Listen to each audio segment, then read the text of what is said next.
So I saw the value in networking right away. I've had some experience with networking in the past. I just love learning their story.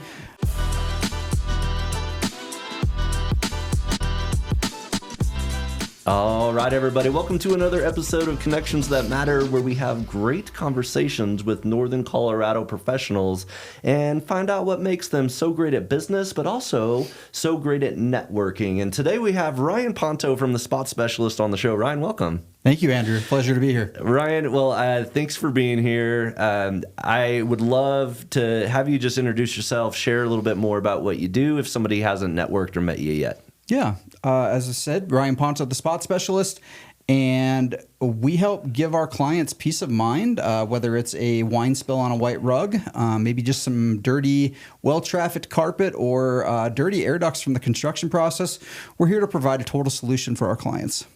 So carpet cleaning, is carpet cleaning all the same? I can go to Home Depot and rent a machine or something like that, or is there something that makes you a little extra special? Absolutely. Yeah, definitely not a one-size-fits-all, and those rug doctors just don't have the suction to get a lot of that soap back out. So there's a lot of differences when it comes to types of carpet. You've got your polyesters, which are made of plastic, and then you've got your high-end wools, your natural fibers, and they require a different level of care. And our certifications through the IICRC have allowed us to gain the knowledge to properly clean and address some common concerns that happen on our carpets. Awesome. And I think one, a big spill, maybe that you're talking about like that red wine, or I got kids, there's this blue crayon that must have melted or something, and it's ground in there. It's just an eyesore. You walk by, you see it, and getting it cleaned up is huge. But what about those carpets that are just kind of worn out, or maybe just have a general level of dirt? When is that replace versus spruce them up and clean them up? How would you navigate somebody to make that decision? So every situation is a little bit different. If you've got young children, maybe you've got a brand new puppy to the family, or maybe even a senior animal. And at that point, it really makes more sense just to do the upkeep as accidents happen, as kids being kids, as you mentioned, with slime and crayons and everything else that kids are into nowadays. It's inevitable. It's going to get on the carpet. There's definitely a time and a place for replacing carpet, but it really depends upon the dynamic of the family, the age of the carpet, whether or not you as the homeowner are wearing shoes. So it's a great question, but it's kind of a multifaceted answer. Depends on the situation. Awesome. So Ryan, you're owner operator. So if I call you to hire the Spot Specialist, you're the person who's actually coming in and taking care of me. What kind of strategic advantage do you feel like that gives you, having being able to have that personal touch with all your clients? Yeah, so it really just creates a different level of trust. Our clients know that from the time they hire us, not only are we going to show up, be on time, be professional, but we're ready to help, and we're really ready to ask the important questions so that we can understand the expectations and the results that you're looking for, so that we can set that proper expectation ahead of time so it doesn't become an excuse later after the cleaning is done and we're walking through making sure that everything meets your expectations. So how do you balance it all between the actually doing the work and then all the admin stuff with the business? Like how do you make it all happen? So it is very difficult, and I do wear a lot of the hats, being the owner operator, as you mentioned, but it's really figuring out where can I actually spend more time working in the business and on the business. And having a wife as a virtual assistant has been a huge asset to take care of the social media, take care of some of the calendar scheduling, and follow up on email. But having a website that's very easy to navigate also allows our customers to schedule when it's convenient for them. Yeah. And I imagine customers come in, maybe there was a spill, maybe there's a big party that happened and they're trying to get ready for it, making the carpets look really clean. But you offer more than carpet cleaning. There's air duct cleaning. How does that sales process go, where you're getting connected, maybe take care of the initial need, and then educating the client over the other things that you do? I guess walk me through your intake and how you are able to take care of the customer. Yeah, so we really spend that time up front to get to know the client, talk to them about their concerns, but it's not a used car salesman type approach when it comes to upselling. We've all had that negative experience, whether it's in a big box store or maybe with another service provider, where we feel like they're already in the home and now they've come to us and now they're looking to double or triple the price. And you're afraid if you don't say yes that you're not going to get that same level of quality. We just offer it up front. We have kind of conversations with our clients and let them know about the other services, but it's not high pressure sales. We want to make sure that you're educated on the value of the other products that we offer. And if it works today, that's fine. If not, maybe we need to budget for it for another month or two out. We're happy to come back. Yeah. So the vent cleaning or the duct cleaning, people don't see what's in there, but give me some stories about some stuff you pulled out of the vents or things you've seen, or maybe the oldest furnace filter that you've ever pulled out of a furnace. Yeah, so I've got plenty of stories, but some ones that come to mind right off. We were doing Marshall firework in 2022 in Louisville and Superior. Actually pulled out a Pepsi bottle from 1992, and the reason that I know it was from 92 was because there was actually a summer sweepstakes and it expired at the end of September.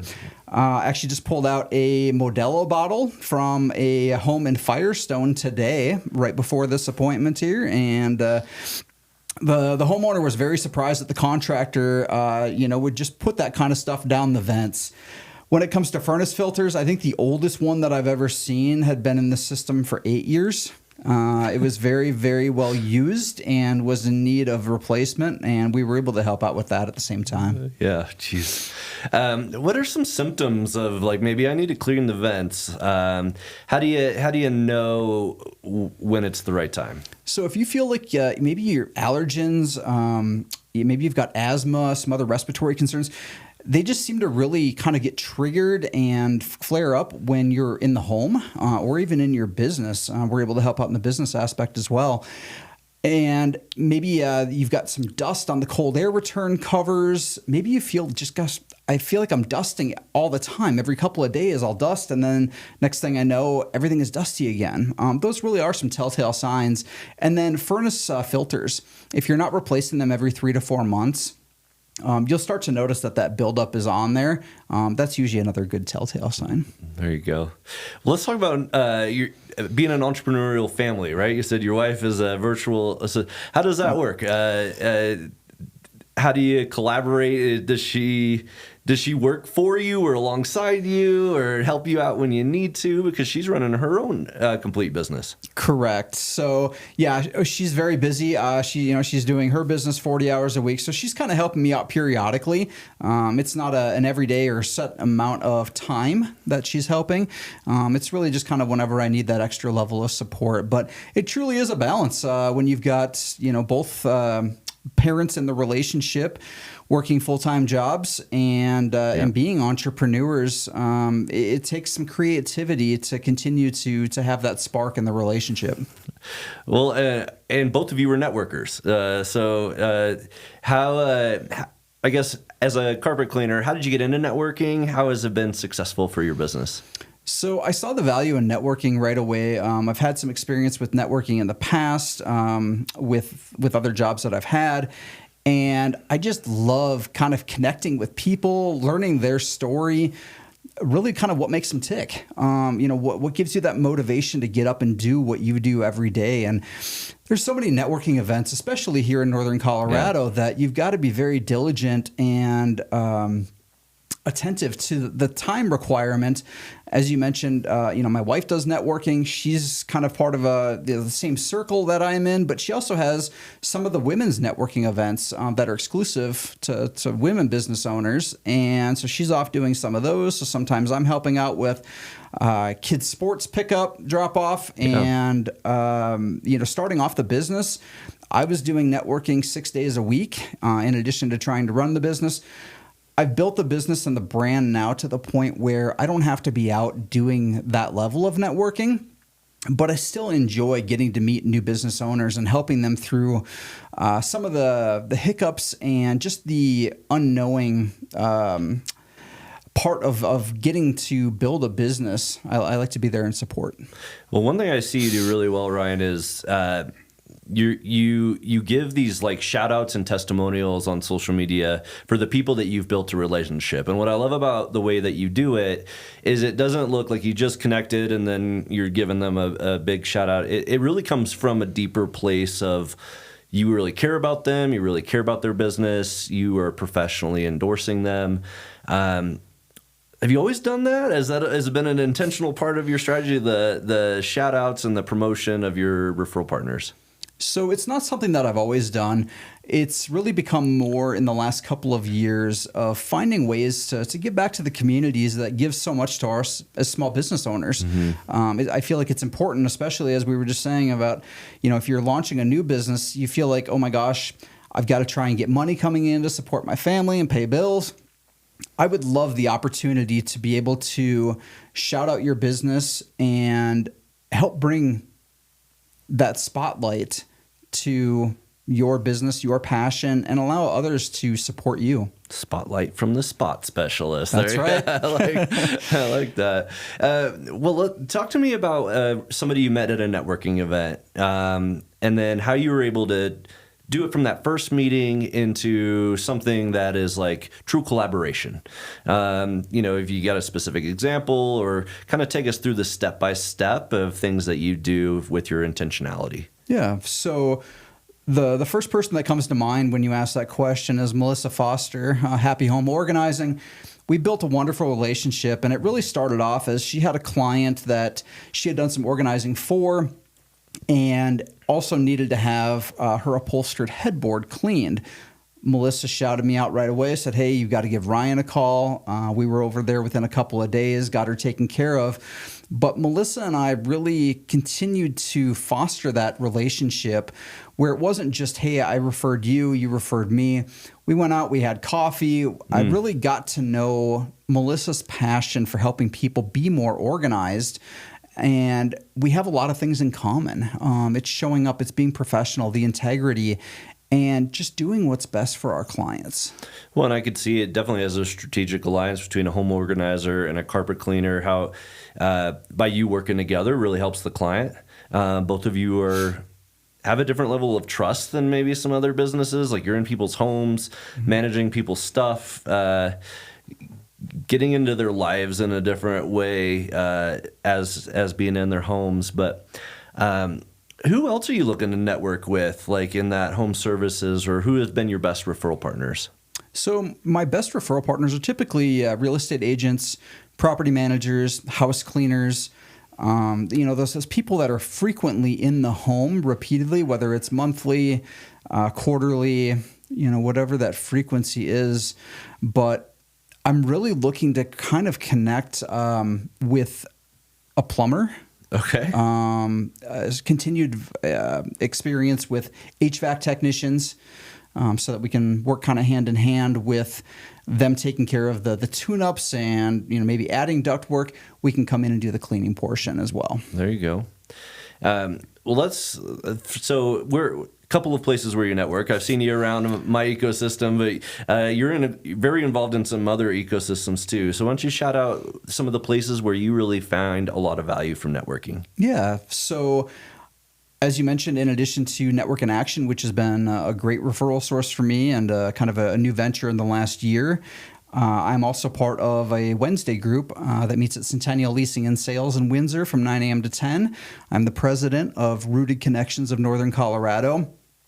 We've all known each other for well over 5 years, made it through COVID together as small business owners. So we've really built a strong bond. And then on Thursdays from 10 to 11 at High Point Financial is True North Mastermind Networking. And how do you fit them all together? So it's being diligent and just scheduling that time off every week, that consistency. You've got to show up every week and figure out not only what is your personal ask as a business owner and how people can best refer you, but staying in front of those business owners and finding out how you can best refer them. And it keeps everybody top of mind. Well, with the Rooted Connections, you mentioned you're the group president, chapter president, and when you sign up for leadership of a group, there's, instead of focusing about, hey, how can I build relationships with me and you, now you really invested in the whole team winning. And you said, like, we went through COVID together. We've been through that. We've been through the struggle times where we've come out of it. We're there. But in a sense of being the leader of the group, does that make you show up different? I guess talk to me about your mindset of showing up as a group president. It definitely does, because I feel like the success or the failure ultimately rides on my shoulders. And I know that it's part of the bigger picture. It is leadership as a whole, but I want to make sure that the business owners that are part of our group, or maybe they're just visiting, feel comfortable. They want to be there every week, and they continue to see the value of showing up. So we've actually worked together as leadership and put out a poll last year of what do our members really want to learn about? What's important? What do you feel maybe you're lacking in skill sets, personally, professionally? Or, maybe how do you best integrate AI into your business? That seems to be kind of a buzz topic right now of what is AI and how does it fit your business? Yeah. Well, rooted connections, relationships take time. So if you guys are in year 5, there's a different level of trust. There's a different level of bedrock. Like, your connections might be, hey, we're 40 referrals in at this point. We've been referring each other for multiple years. That gives a different level of like a jumping off point than a group that's still trying to figure each other out. What things have you seen in your group that you can do now that when we were first forming or putting it together, maybe you didn't have as much of a handle on? I would say, really focusing on those one-to-one meetings, face-to-faces, whatever you want to call it. It's the meetings that happen outside of the weekly networking meeting. Yeah, is really where the bread and butter and the magic, if you will, kind of happen. Because you get to know people on a deeper level. You get to know more about their families, and you just want to support good people. Mm-hmm. Awesome. Well, Ryan, and as somebody who's been in the business a long time, who's done a lot of networking, how do you keep it fresh? How do you keep it exciting so it doesn't become routine or mundane? How do you keep it new and exciting? So just keep looking for opportunities to help others. That's really the secret sauce, if you will, is coming into a room. Maybe you find that person that isn't used to networking, that's an introverted person, and you go up, you introduce yourself, you make them part of the event, because some of these events are very large, which is great, but it can be very overwhelming for somebody that is introverted and that isn't used to networking. I like to go out of my way and just welcome them in and kind of get them to open up a little bit more. Maybe I'll introduce them to some people, find out who it is they're looking to meet. What brought you here? What was your interest?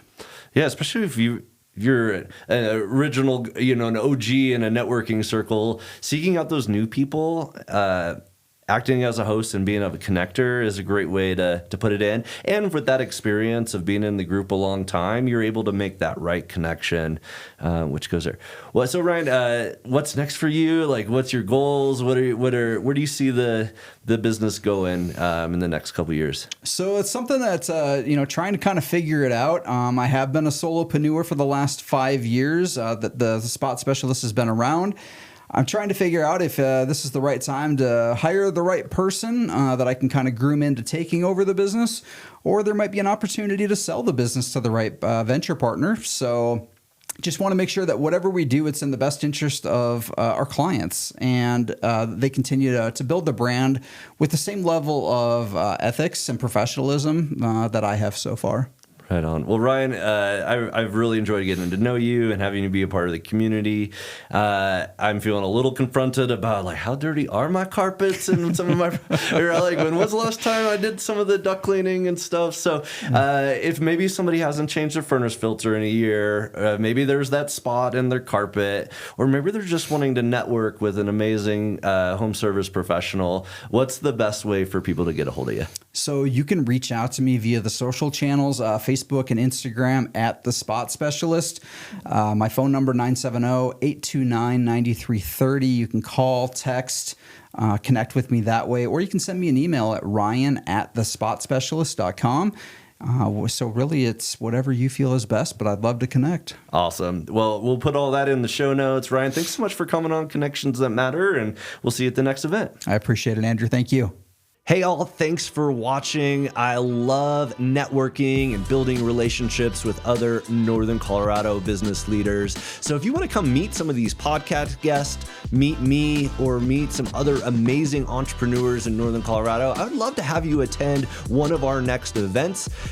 Go in the podcast description. There's a ways that you can see our upcoming schedule, and maybe you could be a future podcast guest as well. Thanks.